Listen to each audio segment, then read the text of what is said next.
This enemy just walked onto the My Little Pony Friendship's Magic Equestria Girls theme song. Now, there's two reasons for me walking onto My Little Pony. Reason number one, I wanted to let all of you know right off the bat that you just applauded on a cringe, Gen Z, autistic fucking nerd. That is right. The next 5 minutes are unadulterated cringe. You are all my hostages. And that is your problem, not mine.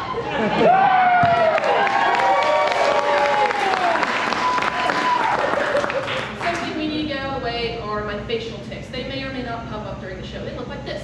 No, I'm not winking at an audience member. I'm not looking at you like, hey, let's go get drinks later.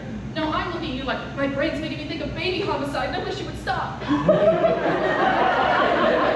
And I'm pretty sure baby homicide's a turn off for most people. Well, I wouldn't actually know anything about being turned off, because I've never been turned on.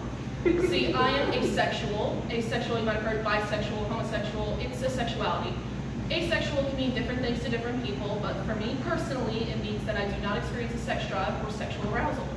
To be frank, sex is rather icky.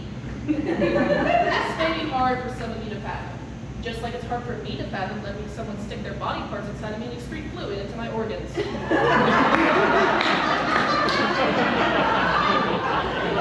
Yeah, so it's pretty disgusting when I say it exactly how it is.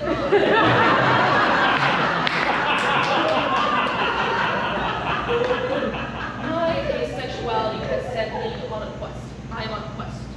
And that quest is to be the most unfuckable nerd in human history. And I know what you all are thinking. That's some stiff competition. I know. And I'm up for the challenge. But there's so many ways to be unfuckable. There's, of course, the cringy, creepy neckbeards like females cannot compete with my superior strategy. I don't want to be like that. That reminds me too much of my uncle. And he did get laid twice. I have the cousins to prove it. You would also think I mean physically repulsive to look at. I don't want that either.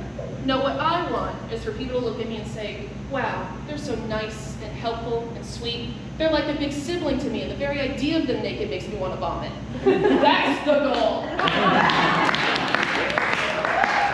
No one should look at me and say, I want to hit that. The only thing you should be hitting in my presence are the buttons on your Nintendo Pro Controller while I kick your ass in Mario Kart. Let me tell y'all a story about being asexual. See, I've had a girlfriend before, and she was my first kiss. We actually made out. Let me explain what making out is like if you're asexual. Better yet, I'm going to act it out. I'm going to stand here and voice my thoughts, okay? So here I am on the hotel room floor. Maybe that's hot to some of you. I don't know, you freaks. So here we go.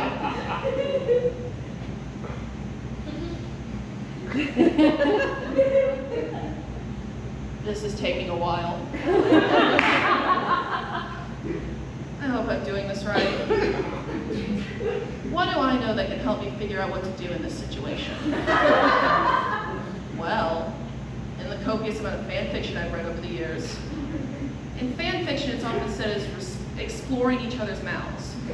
Am I supposed to lick her cheek, her teeth, under her tongue? No, if I got that wrong, that'd be really embarrassing. I don't want to do that. You know, it's also referred to as tonsil hockey sometimes. Am I supposed to lick her tonsils? No,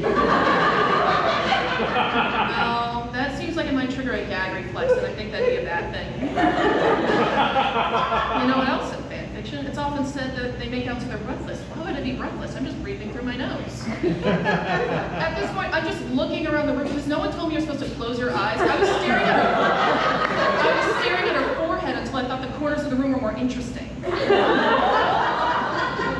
So after a while, a long while, entirely too long a while, she pulls back and she goes, hey, and I promise you I'm not fucking with you when I tell you what my response was. She goes, hey, and I respond with, do you want to watch the My Little Pony movie now? And that's reason 2 I chose the song I did. Good night.